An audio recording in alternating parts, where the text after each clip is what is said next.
सुदामा की मित्रता और भगवान श्री कृष्ण का प्रेम हिंदू धर्म की उन अमर कथाओं में से एक है जो निस्वार्थ प्रेम, सच्ची मित्रता, करुणा, समता का अद्भुत उदाहरण प्रस्तुत करती है। यह कथा हमें बताती है कि ईश्वर के लिए न तो धन का महत्व है और न ही बाहरी वैभव का, बल्कि उनके लिए सबसे मूल्यवान होता है भक्त का निष्कलंक हृदय।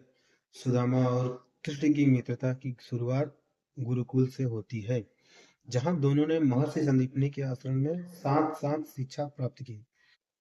गुरुकुल जीवन में दोनों ने समान परिस्थितियों में रहकर विद्या अर्जित की, कष्ट सहे और सेवा भाव सीखा। यही उनकी मित्रता इतनी गहरी हुई कि राजकुमार कृष्ण और निर्धर ब्राह्मण सुदामा के बीच कभी कोई भेदभाव नहीं रहा। एक प्रसिद्ध प्रसंग में जब गुरु माता ने दोनों को लकड़ी लाने के लिए जंगल में भेजा, तब वर्षा और अंधकार के कारण वे रास्ता भटक गए और पूरी रात एक वृक्ष के नीचे खड़े खड़े बितानी पड़ी। उस कठिन समय में दोनों ने एक दूसरे का साथ नहीं छोड़ा और यही घटना उनकी मित्रता की दृढ़ता का प्रतीक बन गई।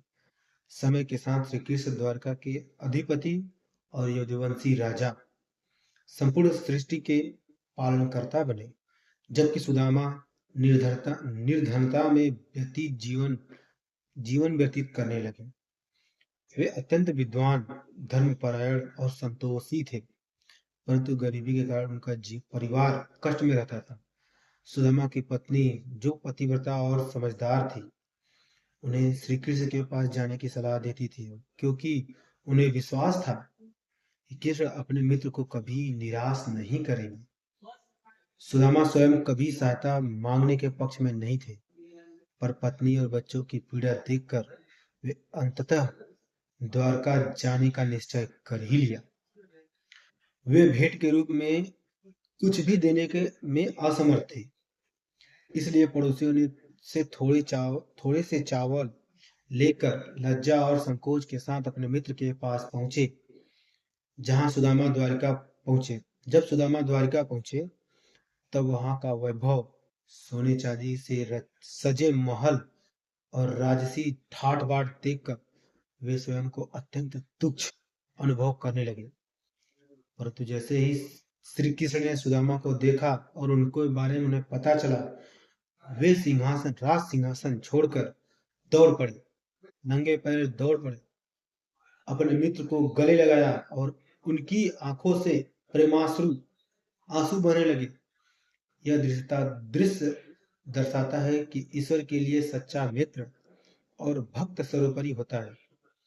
श्री कृष्ण ने सुदामा को अपने आसन पर बिठाया, उनके चरण धोए और अत्यंत आदर के साथ उनका स्वागत किया, जिसे रुक्मणी सहित सभी रानियां आश्चर्यचकित रह गई। यह देखकर सभी लोग, राजमहल में बैठे सभी लोग आश्चर्यचकित रह गए।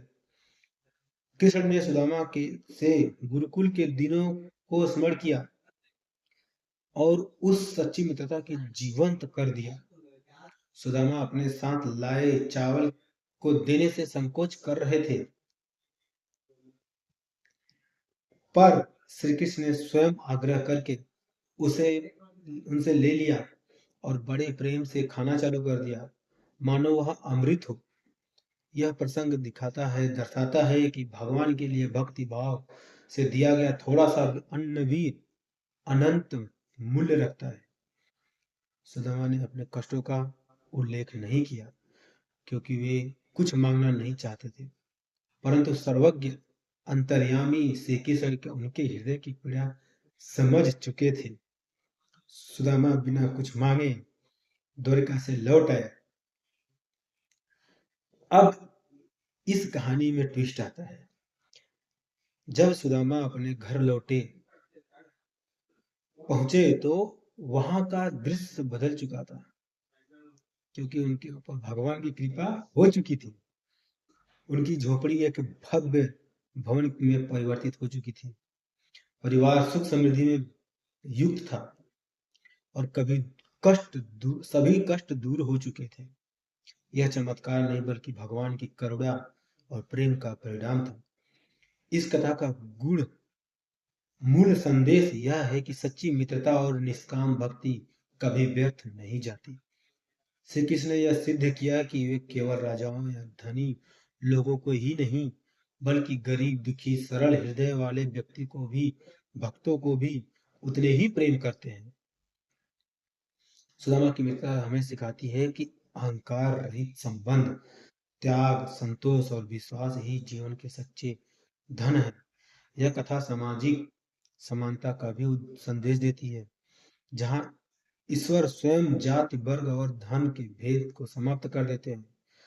सुदामा और श्री कृष्ण का प्रेम आज भी हमें प्रेरणा देती है कि यदि मन शुद्ध हो, भक्ति सच्ची हो और संबंध निष्काम हो, तो ईश्वर स्वयं हमारे जीवन की कठिनाइयों को दूर करने आ जाते हैं।